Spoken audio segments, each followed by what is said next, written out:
गुनगुन से नजरें बचाकर अप्पू और डप्पू अपने पिता के बारे में बातें कर रहे थे। डप्पू ने अपनी प्यारी आवाज में अपने भाई से पूछा, भाई क्या तुम पापा के बारे में जानते हो? अप्पू ने अखबार की कटिंग निकाली जिसमें साहब की फोटो छपी थी। अप्पू और डप्पू अखबार को गौर से देख रहे थे। डप्पू ने अप्पू की ओर देखते हुए कहा, देखो जैसे हम दोनों का चेहरा मिलता है वैसे इनका भी चेहरा हमसे कुछ कुछ मिलता है। डप्पू ने अपने भाई की तरफ मासूमियत से देखते हुए कहा, तो इसका मतलब क्या यही हमारे पापा है? देखने में तो ये एकदम आपके जैसे लगते हैं। अप्पू अभी इस बात को लेकर एकदम श्योर नहीं था। उसने अपना मोबाइल निकाला और गूगल मैप से साहब के ऑफिस की लोकेशन चेक की। अप्पू का दिमाग अपनी उम्र के बच्चों से थोड़ा तेज था। उसने साहब के ऑफिस का एड्रेस भी लिख लिया। फिर उसने अपनी बहन से कहा, चलो हम जाकर पता करते हैं। गुनगुन प्रगति के साथ मकान को देखने में लगी थी। उसने मकान के एक एक कोने को देखा। उसके दिमाग में अभी से ये प्लानिंग चल रही थी कि वो कौन सी चीजें कहाँ रखेंगी। मकान को देखते हुए गुनगुन के चेहरे पर हल्की सी मुस्कुराहट फैल गई थी। प्रगति ने गुनगुन की तरफ देखते हुए कहा, थैंक गॉड तुम्हारे चेहरे पर थोड़ी मुस्कान तो आई, वरना मुझे लग रहा था कि मैडम जैसे हंसना ही भूल गई। गुनगुन प्रगति की ओर देखकर मुस्कुरा दी। ब्रोकर उन दोनों की बातों से आश्वस्त हो गया था। उसे लग रहा था कि इस घर की डील तो पक्की है। गुनगुन ने अप्पू और डप्पू को कोने में कुछ बात करते हुए देखा। उसने प्रगति को इशारे से दोनों की ओर इशारा करते हुए कहा, ये दोनों वहाँ कोने में क्या खिचड़ी पका रहे हैं? अप्पू और डप्पू अपनी बातों में मगन थे। अप्पू डप्पू को कल का पूरा प्लान समझा रहा था। तभी अप्पू ने सामने से प्रगति और गुनगुन को आते देखा। अप्पू ने अपनी बहन को इशारे से चुप रहने को कहा। गुनगुन ने उन दोनों के पास आकर कहा, क्या बातें चल रही है दोनों भाई बहन में? अप्पू ने झूठी बात बनाते हुए कहा, ये डप्पू मुझसे कह रही थी कि हमारे खिलौने कहाँ रखेंगे, उनके लिए तो कोई जगह ही नहीं बची। गुनगुन अप्पू की बात सुनकर हंस पड़ी। उसने अप्पू डप्पू को गले से लगाया और कहा, तुम्हारे खिलौने के लिए भी जगह बनाई जाएगी, पहले ये घर तो लेने दो। गुनगुन को बच्चों के पॉइंट ऑफ व्यू से ये लोकेलिटी पसंद आई। बच्चों को भी घर अच्छा लगा था, तो उसने घर की डील अगले 2-3 दिनों में फाइनल कर ली थी।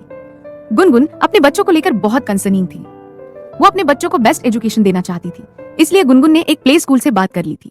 अगले दिन गुनगुन बिजी रही क्योंकि वो साथ ही साथ शिफ्टिंग भी कर रही थी। प्रगति के घर पर आज उसका लास्ट दिन था। उसने बच्चों को नहीं बताया था कि स्कूल के बाद वो अपने नए घर पर जा रहे हैं। सुबह सुबह गुनगुन ने अप्पू डप्पू को तैयार किया और उन्हें प्ले स्कूल में ड्रॉप करने के लिए निकल पड़ी। गुनगुन ने अपनी गाड़ी से दोनों को प्ले स्कूल के गेट पर छोड़ा। डप्पू गेट से अंदर जा ही रही थी कि तभी अप्पू ने उसका हाथ पकड़ लिया और धीमी आवाज में कहा, कहाँ जा रही हो? हमें स्कूल के अंदर नहीं जाना है, भूल गई? हमें पापा को ढूंढने जाना है। डप्पू ने अपने भाई का हाथ पकड़ा और दोनों गुनगुन की गाड़ी को जाते हुए देख रहे थे। जैसे ही गुनगुन की गाड़ी क्रॉस कर गई, दोनों वहाँ से चल पड़े। अप्पू ने अपनी बहन को हिदायत देते हुए कहा, सुनो तुम याद रखना, हमें प्ले स्कूल की छुट्टी से पहले वापस आना है। दोनों अपने पिता की तलाश में निकल पड़े। अप्पू और डप्पू के पास ज्यादा पैसे नहीं थे, इसलिए उन्होंने बस से ट्रैवल करना सही समझा। अप्पू और डप्पू अभी बस से उतरे ही थे कि उन्हें चोर चोर की आवाज सुनाई दी। चोर अप्पू और डप्पू की तरफ ही आ रहा था। दोनों चौकन्ने हो गए। अप्पू ने डप्पू की ओर कुछ इशारा किया। अपने भाई का इशारा पाकर डप्पू ने चोर के पैर पकड़ लिए और अप्पू ने भी चोर का दूसरा पैर पकड़ लिया। चोर जमीन पर धम से जा गिरा। अप्पू और डप्पू चोर को अभी तक पकड़े बैठे थे। तभी पीछे से एक औरत की आवाज आई, थैंक यू बच्चों। दोनों ने मुड़कर देखा तो सामने एक औरत खड़ी थी। वो औरत कोई और नहीं बल्कि लीला देवी थी। लीला देवी इस बात से बेखबर थी कि वो अपने पोते और पोती से बात कर रही है। लीला देवी ने चोर के हाथों से अपना पर्स छीना। चोर लीला देवी के सामने हाथ जोड़कर खड़ा था। लीला देवी जब तक उसे कुछ कह पाती, चोर वहां से भाग खड़ा हुआ। लीला देवी ने अप्पू और डप्पू की तरफ झुककर कहा, आप तो बहुत बहादुर हैं, लेकिन आपके मम्मी पापा कहाँ हैं? अप्पू और डप्पू ने लीला देवी की तरफ देखा। डप्पू ने बहुत ही क्यूट तरीके से अपने दोनों हाथों को गालों पर रखा और कहा, हम अपने पापा को ढूंढने निकले हैं।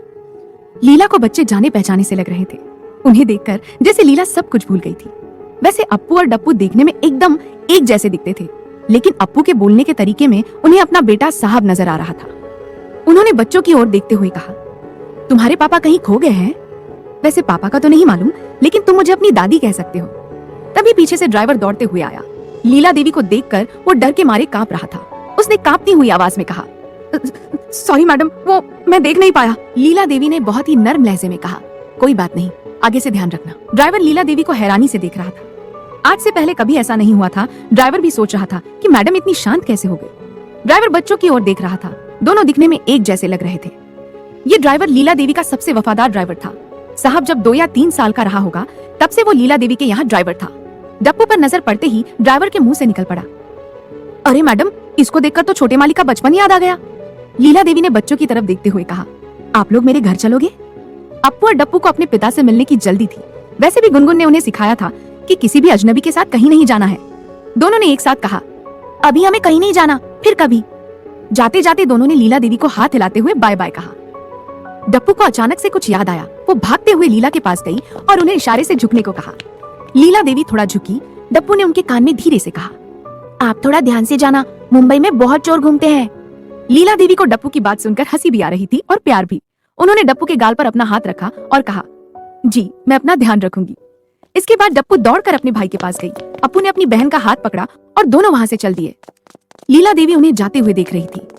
थोड़ी ही देर में दोनों लीला देवी की आंखों से ओझल हो गए। उधर अप्पू और डप्पू साहब के ऑफिस की बिल्डिंग तक पहुंच चुके थे। दोनों बिल्डिंग के लिफ्ट में एंटर हुए और उन्होंने टॉप फ्लोर का बटन दबाया।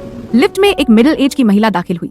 अप्पू अपनी बहन के पास गया और उसने धीरे से उसे कहा, डप्पू सिर्फ मुझे फॉलो करना, जैसे जैसे मैं जाऊं तुम मुझे फॉलो करते जाना। जैसे ही लिफ्ट टॉप फ्लोर पर रुकी, वो औरत लिफ्ट से निकलकर साहब के ऑफिस की तरफ बढ़ी। अप्पू ने अपनी बहन का हाथ पकड़ा और उस औरत के पीछे पीछे वो भी ऑफिस में दाखिल हो गए। कॉरिडोर से गुजरते हुए रिसेप्शनिस्ट ने उन्हें देखा, लेकिन उसे लगा कि ये बच्चे उस औरत के साथ होंगे, इसलिए रिसेप्शनिस्ट ने उन्हें नहीं रोका। कॉरिडोर से गुजरने के बाद अप्पू और डप्पू आखिरकार साहब के कैबिन तक पहुंच गए। साहब के कमरे के बाहर उसके नाम की नेम प्लेट लगी थी। अप्पू ने उस नेम प्लेट को पढ़ा और दोनों के कदम वहीं रुक गए। अप्पू ने अपनी जेब से अखबार का टुकड़ा निकाला। दोनों ने चुपके से कैबिन के अंदर झांका। अप्पू ने अखबार के चेहरे को साहब के चेहरे से मिलाया।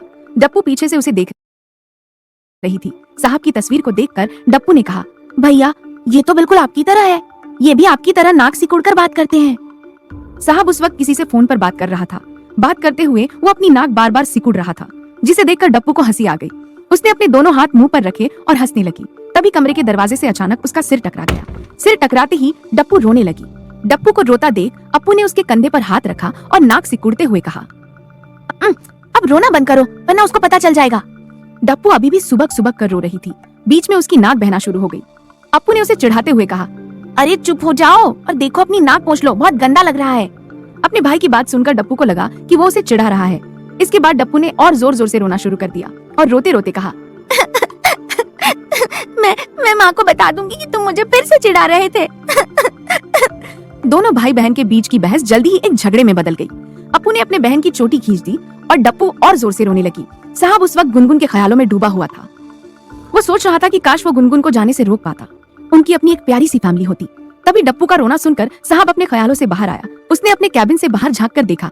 अप्पू अपनी बहन के सामने कान पकड़कर खड़ा था और उसे सॉरी बोल रहा था। साहब दोनों को गौर से देख रहा था। दोनों के बीच अंतर कर पाना बहुत मुश्किल था। साहब अपने कैबिन से बाहर निकला और उसने डप्पू का हाथ पकड़ लिया। डप्पू उसे देखकर थोड़ा डर गई। वो अपनी क्यूट आंखों से साहब की ओर देखे जा रही थी। साहब ने उसके सर पर हाथ फेरते हुए प्यार से पूछा, आप कौन हैं और यहाँ क्या कर रही हैं? डप्पू चुपचाप अपने भाई की ओर देख रही थी। डर के मारे उसके गले से आवाज भी नहीं निकल रही थी। उधर रिसेप्शनिस्ट थोड़ी दूर से सब देख रही थी। उसे जल्द ही अपनी गलती का एहसास हुआ। वो दौड़कर साहब और बच्चों के पास पहुंची। उसने बहुत धीमी आवाज में कहा, आई एम सॉरी सर, मुझे थोड़ा कंफ्यूजन हो गया था। मैं अभी इन्हें बाहर तक छोड़कर आती हूँ। साहब ने उनकी तरफ देखा। बच्चों ने जैसे उनका मन मोह लिया हो। साहब को उन्हें देखकर अजीब सी खुशी महसूस हो रही थी, ठीक वैसी ही जैसे किसी अपने को देखकर होती है। साहब अप्पू की ओर झुका और उसकी नाक को टच करते हुए उसने पूछा, लगता है आप लोग यहाँ गलती से आ गए हैं। अप्पू ने पहले साहब को ऊपर से नीचे तक देखा और फिर उसकी आंखों में आंखें डालकर कहा, क्या हम आपको कोई 1-2 साल के छोटे बच्चे नजर आते हैं जो गुम हो जाएंगे? आज तक साहब से इस लहजे में बात करने की हिम्मत किसी ने भी नहीं की थी। अप्पू वो पहला इंसान होगा जिसने साहब से इस तरह से बात की थी। साहब से बात करते वक्त वो ऐसा लग रहा था जैसे अप्पू बच्चे की शक्ल में एकदम कोई दादी अम्मा हो। साहब के स्टाफ के बाकी लोगों ने ऐसा नजारा आज से पहले कभी नहीं देखा था। सभी अपनी गर्दन झुकाकर धीमे धीमे हंस रहे थे, लेकिन साहब से नजरें मिलाने की हिम्मत कोई नहीं कर पा रहा था। साहब ने अब थोड़ा कड़क रुख अपनाया और बनावटी ढंग से कड़कती हुई आवाज में कहा, अगर तुम गुम नहीं हुए हो तो फिर यहाँ क्या कर रहे हो? डप्पू ने अपनी गर्दन झुका ली और साहब का पेट खींचा और धीरे से कहा, हम अपने पापा को ढूंढने आए हैं। साहब डप्पू के मासूम चेहरे की ओर देख रहा था। इतनी मासूम लड़की से तो वो 5 साल पहले मिला था और उस लड़की का नाम गुनगुन था। डप्पू का चेहरा साहब को गुनगुन की याद दिला रहा था। पापा को ढूंढने आए हो? क्या तुम्हारे पापा कहीं खो गए हैं? अप्पू ने अपनी नाक सिकुड़ते हुए और थोड़ा अकड़ते हुए अंदाज में कहा, मेरे पापा कहीं नहीं खोए हैं, बल्कि हमारी माँ ने हमें अपने पापा के बारे में अभी तक नहीं बताया। साहब को बच्चों की बात सुनकर हैरानी हुई। वो इन बच्चों के बारे में जानने के लिए और इच्छुक था। साहब को अप्पू के जवाब से एक बात जरूर समझ आई कि वो झूठ नहीं बोल रहे थे। वो वाकई पूरी तैयारी के साथ अपने पापा को ढूंढने आए थे। साहब की उत्सुकता बढ़ती जा रही थी। उसने बच्चों से फिर पूछा, तुम्हारी माँ कौन है, कहाँ रहती है और उन्होंने तुम्हें तुम्हारे पापा के बारे में क्यों नहीं बताया? अप्पू ने फिर से अपनी नाक सिकुड़ी और साहब की तरफ देखते हुए कहा, हम आपको क्यों बताएं अपनी माँ के बारे में, और आप क्यों पूछ रहे हैं? अप्पू को बार बार नाक सिकुड़ते देखकर साहब को गुस्सा आ रहा था। और उस पर से अप्पू के आड़े टेढ़े जवाबों ने साहब के गुस्से को और भी बढ़ा दिया था। साहब ने नाक सिकुड़कर गुस्से से कहा, तुम मेरी नकल क्यों उतार रहे हो? साहब की बात का जवाब देते हुए अप्पू ने कहा, मैं तो बचपन से ऐसे ही बात करता हूँ, नकल तो आप उतार रहे हैं मेरी। साहब ने अपनी आंखें बड़ी करते हुए कहा, क्या मतलब है तुम्हारा? मैं भी बचपन से ऐसे ही बात करता हूँ। अप्पू ने टाइम देखने के लिए साहब के हाथ से मोबाइल ले लिया। साहब अवाक सा अप्पू की तरफ देख रहा था। टाइम देखने के बाद अप्पू ने डप्पू की ओर इशारा किया। अप्पू ने साहब का मोबाइल पास रखी टेबल पर रखा। इसके बाद उसने डप्पू का हाथ पकड़ा और कहा, भाग डप्पू वरना लेट हो जाएंगे। बच्चे जब कॉरिडोर से गुजर रहे थे तब फोटोकॉपी मशीन के पास जेरोक्स कर रही एम्प्लॉय ने बच्चों को देखकर कहा, ये दोनों जेरोक्स कॉपी है और साहब ज्यादा इनकी जेरोक्स कॉपी। कहीं ये साहब सर के तो बच्चे नहीं है? साहब ने उस औरत की तरफ गुस्से से देखा और वो औरत अंदर तक कांप गई।